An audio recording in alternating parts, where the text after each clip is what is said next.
Hello everyone and welcome to a special live edition of a buff breakdown. Yes indeed, so the new event just released on JP, and with that we got brand new 2 buffs. And because I already covered other stuff from the event live on stream, which are already videos out by now if I did my job correctly, so go check those out too. Yes, that's why I'm gonna cover these buffs live too, so yay, my chat is here with me as well, I suppose.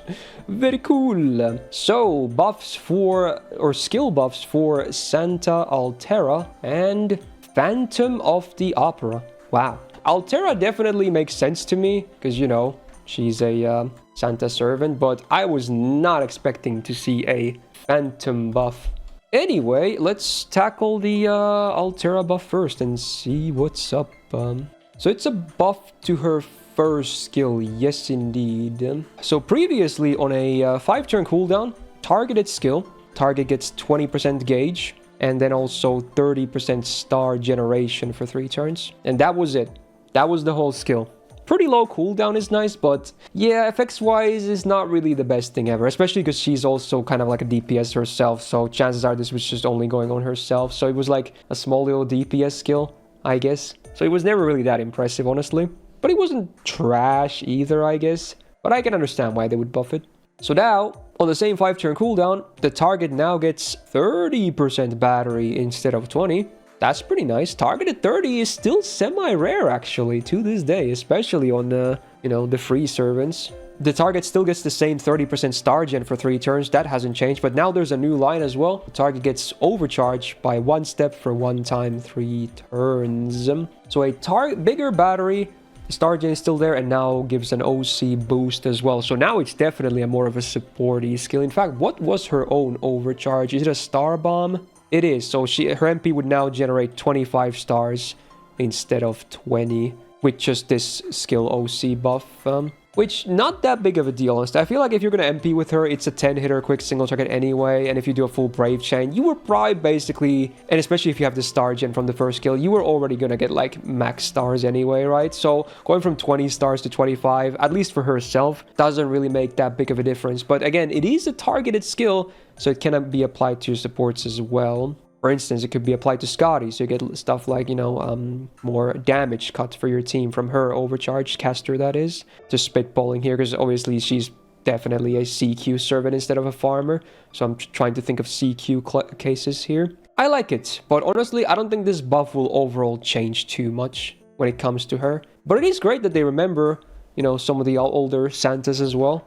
Of course, in fact, has she ever been buffed before this? She has not. So yeah, this is also her first ever buff on the Santa, which is funny because I think Saber has been buffed like 4 times by now or something. 3 or 4 times. Probably 3 times. It's about time they showed some love for the Santa as well. So on the Archer tier list this year, where did we place her? We had her in a C+, which honestly feels kind of fair because, yeah, while she's not terrible, would you really ever pick her over some other options? Even a lot of other welfares just kind of make her look a bit weaker. So honestly, with this, I feel like I'm just gonna keep her there. That's the thing. I could maybe bump her up to V, but I'm just gonna keep her there, you know? She's still okay. She's alright. C+ is like an average, you know? She's an average servant still. Now, Phantom, also a skill buff. I like the blue icon though, because he didn't have any blue buffs before being a blue servant, so that's cool. So this is a buff to his 3rd skill, which used to be pretty trash. So on a 5-turn cooldown, what it used to do is you got 25% mental debuff success rate up, right? Yeah, for 3 turns on self, and also 100% mental debuff resistance for self, right? So pretty bad. I mean, obviously, this was a decent combo with his 2nd skill, which is the Charm, because Charm is considered a mental debuff. And on max rank, even after the buff, because they didn't change the effect, it was still a 90% base chance. So when you activated this, you had, what, a 115% base chance to get it, which is a pretty good chance. So at least it was useful for that. But again, if this skill only existed to be a band-aid for another skill, it really wasn't that great, right? But let's see what they did now. Maybe this skill is now way better. So the same 5-turn cooldown, we do have quite a different skill now. So first of all, the full party now gets 20% arts up for 3 turns. Great. The full party now gets MP damage for 3 turns if it's a dark map. So if you have a dark map, you also get a nice boost of MP damage. Interesting. And then they changed some of the existing stuff, okay? So now the debuff success rate up is on all debuffs that he inflicts for 3 turns, not just mental. So stuff like his MP inflicting the debuff resistance down on all enemies can now benefit from this too, not just the charm.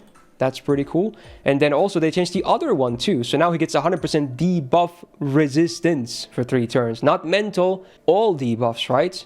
He's basically immune for 3 turns. Unless the enemy has a really high boost of debuff success rate up, he's basically now immune for debuffs as well. Most of the time, because this is up on a 3 turn. This is 3 turns of uptime on a 5 turn cooldown. Wow, this skill actually kind of sick now. I mean, you gotta remember, it's still on Phantom. This is still Phantom we're talking about. But this skill alone, kind of sick. It's definitely his best skill now, by far. It's not even close. But the spread arts is very nice, because it always works. And then you have the darkness map, you get the MP damage as well. That's 40% potential damage. And again, he didn't have really any of this going on for himself before this buff. Like, if you wanted him to do any damage, you had to feed him so many buffs from supports too, really. I don't want anyone to get, you know, too excited. I still don't think he's gonna do great damage. And remember, one huge problem that he also has is, while he is AoE Arch, which is kind of cool, his MP is a one-hitter. So his refund, even with that Arch boost, will still be doo-doo.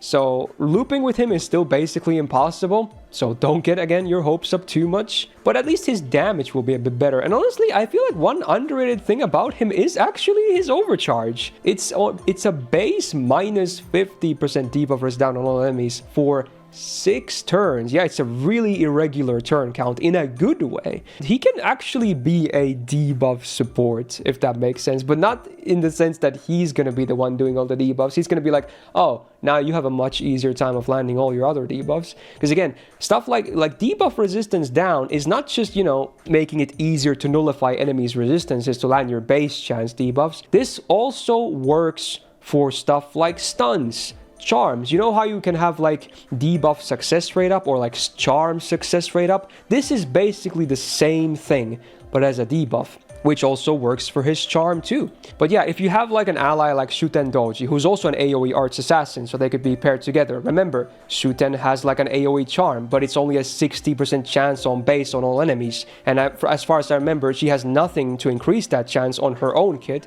But if you like MP with Phantom here first, you apply this, well then, suddenly on base OC even, Shuten now has a 110% chance to charm all enemies. See what I mean here? There is some synergy there, of course. So it's like the one weird use case he can have. He's still gonna be super niche though, is the thing. And he can also die super easily being a 2-star. But at least it's a nice buff, actually. It's a nice buff. So on the Assassin tier list this year, we actually didn't have him at the bottom. Even as is, he was already on C tier. And I think with this, I feel like we can definitely bump him up to C+, maybe even a B if we want to go crazy enough. But I feel like you don't really need his niche all that much, so that's why I probably won't put him on to B. But if there ever comes a time where you actually need to land debuffs more consistently, he could be a thing.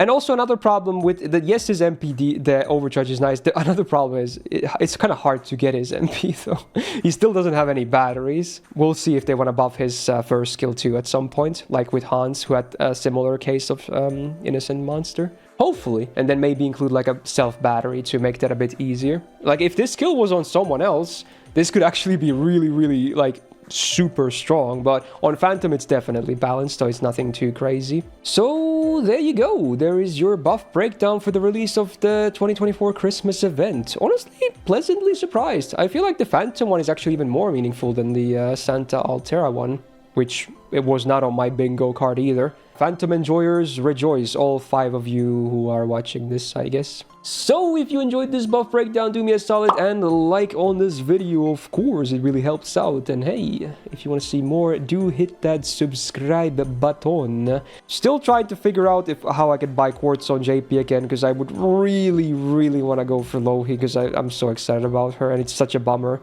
But yeah, hopefully figure it out, and then you'll see stuff about that as well at some point. Also, shout out to my patrons on the screen right now, and Suit for being a big YouTube tier member supporter. Very nice, and hey, see ya in the next video. Bye-bye.